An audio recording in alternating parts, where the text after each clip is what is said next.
So what's going on? I'm gonna do this quick video, just some tips out there for the fellas going through this whole child support thing. You know what I mean? Number one, you know what I mean, keep your head up. You know what I'm saying? It gotta come to an end. You know, I fought both of my cases without a lawyer. I only paid for a lawyer one time. And when I seen really that shit was partially ineffective for the circumstances of my case, I just said I'm not wasting that money. It was like paid the guy $1,200. We was in there for like 3 minutes, and my child's mother made up some false allegations, which a lot of those women do. And the only thing the judge did was suspend the case until the hearing actually happened. So I paid the dude $1,200. We was in there for like 5 minutes, and that was it. Motherfucker wanted another $1,200 to come back, and I was like, "Fuck that! I'm not giving you no another $1,200." Anyway, shit completely reversed. I got full custody. You know what I mean, of my son. After it was all said and done, like I said, it was a long process. I stayed consistent. But one tip that can help you out in the earlier part of your fight, I don't know what state you guys may be in. I'm in Philadelphia, so I know in Pennsylvania, I could go to. You can go in. I'm sure it's the same in every city. Make sure you are familiar with the child support laws in your state. They all posted online. You could just dial, state child support laws, whatever state you in, and you'll be able to look at all the different laws that's available to you. And they bank on you not really paying no attention to any of the laws, so they can take advantage of you. Like, for instance, every state has a self-support reserve, right? Now, it may be called something a little bit different depending on what state you're in, but it's called a self-support reserve or clause or whatever.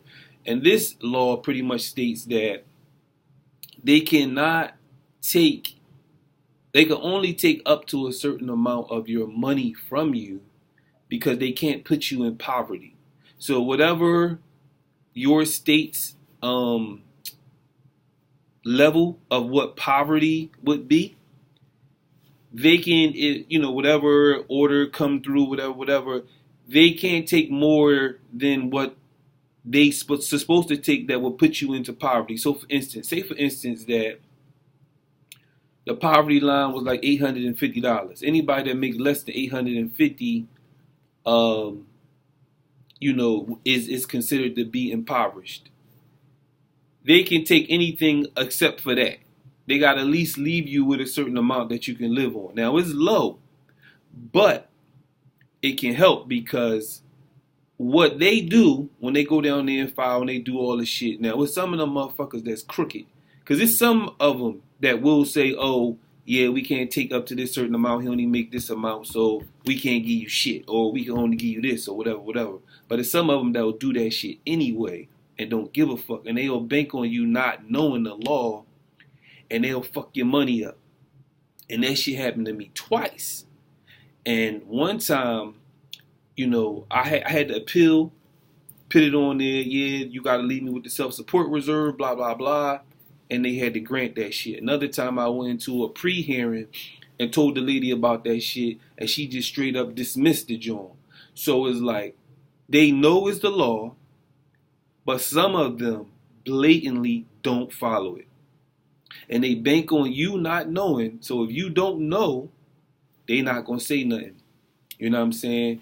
And like I said, if you at a certain position, you starting out at a certain position, you're a younger dude, that can come in handy and keep you afloat until your money increase or your time with your child increase, and then you can reduce the amount. Now, also, another thing, they go on overnights. They don't care about how much time in the day that you spend with your child. The more overnights you get, the more they will reduce the amount that you have to pay.